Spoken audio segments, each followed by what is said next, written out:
प्रभु यीशु मसीह के मधुर नाम में आप सबको जय मसीह की।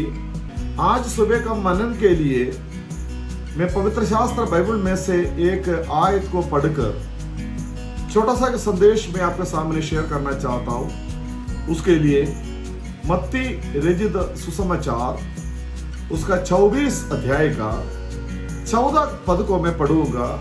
Matthew chapter 24 verse 14।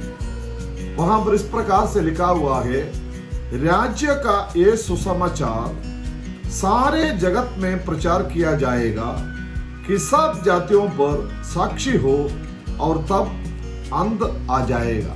Praise the lord. प्रभु यीशु मसीह आज से 2000 साल पहले ये धरती पर आया। एक विशेष कार्य को पूरा करने के लिए पिता परमेश्वर ने यीशु मसीह को इस धरती पर भेजा, मनुष्य जाति का उद्धार के लिए और उनका जीवन का मुक्ति के लिए अपना जान कुर्बान करने के लिए प्रभु यीशु मसीह इस धरती पर आया। उन्होंने वो कार्य को पूरा किया। बाइबल के श्रोतागणों को इसके बारे में पूरा जानकारी है।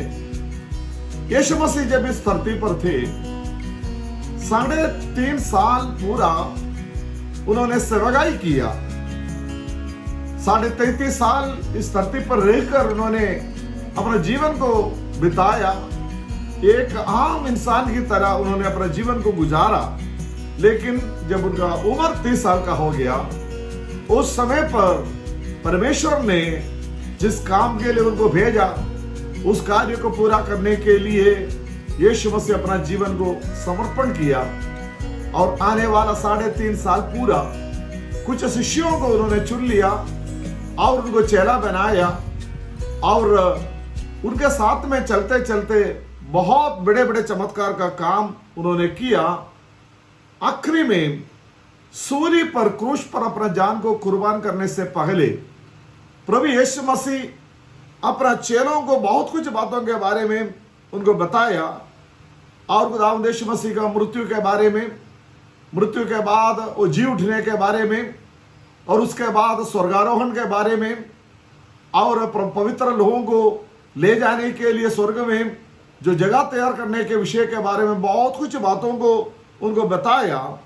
लेकिन 24वें अध्याय में जब हम लोग पढ़ता है, वहां पर लिखा हुआ है, यीशु मसीह का चेले लोग, चुने हुए लोग उनके पास आकर उनसे एक सवाल पूछते हैं। आप सबको पता है, सवाल पूछते हैं कि वो 3री पद में लिखा हुआ है, जब वो जैतून पर्वत पर बैठा था तो उसके चेले एकांत में उसके पास आकर कहने लगे, हमें बताओ कि इस बात के बारे में जानकारी दे दो और तेरा आने का तथा इस युग के अंत का चिन्ह क्या होगा।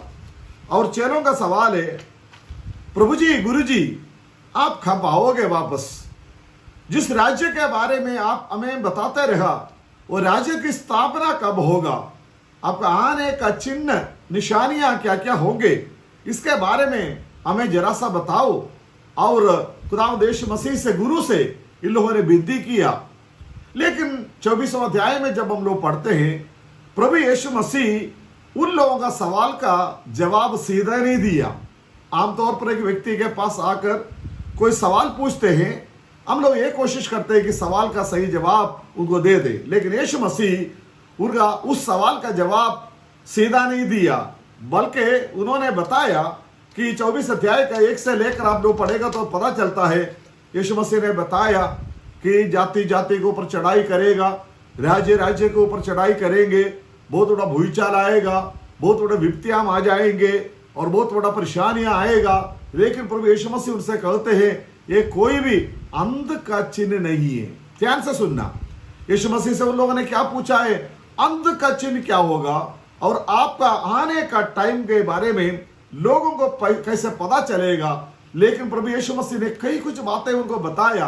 हाँ, सच्चे आने से पहले ये होगा। 1 2 3 4 5 उन्होंने 24वें अध्याय में बहुत कुछ बातें उन लोगों को बताया। बोल रहा है कि ये पूरा होने पर भी अंत का समय का चिन्ह पूरा नहीं होगा। उन्होंने 3रा पद में 24 अध्याय का 3रा पद में पूछा हुआ सवाल का जवाब उन्होंने 14 आयत में दिया। ध्यान से सुनना, आज का संदेश सुनने वाला भाइयों को बहनों को मैं ये बताना चाहता हूं, खुदावंद यीशु मसीह का आगमन का देरी क्यों हो रहा है। हम लोग सब लोग इंतजार कर रहा है।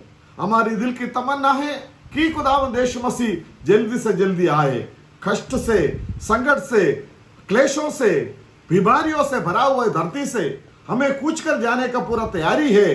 कब आएगा हे प्रभु, कब आएगा? हम लोग इंतजार करते हैं, लेकिन यीशु मसीह का आने का देरी क्यों हो रहा है? उन्होंने 14 पद में क्या लिखा है? अंत तब होगा। कब होगा?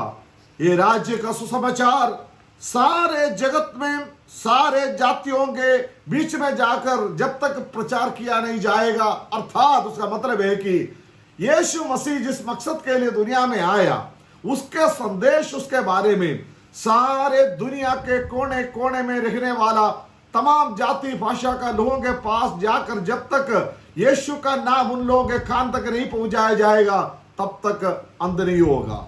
मेरे प्यारे मित्रों, आज इस छोटा सा संदेश में मैं आपको यही बताना चाहता हूं, अगर यीशु मसीह का आगमन का देरी अगर एक दिन और हो रहा है, उसका जिम्मेवार कौन है? उसका कसूरदार कौन है?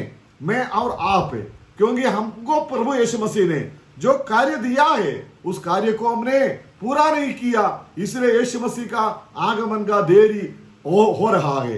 राज्य का सुसमाचार, हमारे हिंदुस्तान का बात हम लोग ले 140 करोड़ के आसपास के रहने वाला लोग, नाना जाति भाषा बोलने वाला लोग, 1400 से ज्यादा भाषीय लोग रहने वाला हमारा हिंदुस्तान, नाना जाति भाषा का लोग रहने वाला हिंदुस्तान में सुसमाचार की सेवकाई शुरू किया हुआ 2000 साल हो गया।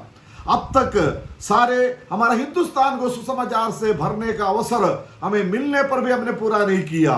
अभी हमारा काम आज क्या है? जहां पर खुदावंद यीशु मसीह का वचन अभी तक नहीं सुना है, उन लोगों तक प्रभु के वचन को लेकर जाना है। यीशु मसीह तो आने के लिए बिल्कुल तैयार है, हम भी तैयार है, जो विश्वासी है हम भी तैयार है, लेकिन उन लोगों के बारे में क्या जवाब हमारे पास है जो आज तक यीशु के बारे में जिंदगी में एक बार भी नहीं सुना है? सुबह का टाइम पर वचन सुनने वाला, इस मेरा छोटा सा संदेश सुनने वाला भाई बहनों से मैं पूछना चाहता हूं, क्या हम अपना जिम्मेवारियों को पूरा कर रहा है? या आज का दिन क्या हमारा जीवन को एक बार और हम समर्पण कर सकता है कि हाँ प्रभु, मुझे जितना टाइम आगे दे देगा, पिछले दिनों का गलतियों को माफ कर। मेरे आसपास के इलाकाओं में रहने वाले लोगों के पास, जो लोग अभी तक तेरा वचन नहीं सुना है, हिंदुस्तान के कोने कोने में जो रहने वाला ऐसा लोग है, जाति भाषा का लोग है, करोड़ों लोग है, उन लोगों के पास तेरा नाम को लेकर मैं जाऊंगा। मेरे से जो हो सकता है मैं करूंगा, उसके बाद ही प्रभु यीशु मसीह का द्रुदीय आगमन होगा। आज उस सुबह का समय पर मेरा संदेश समाप्त करते हुए मैं आपको एक चुनौती और एक चैलेंज देकर मेरा संदेश को मैं समाप्त कर रहा हूं।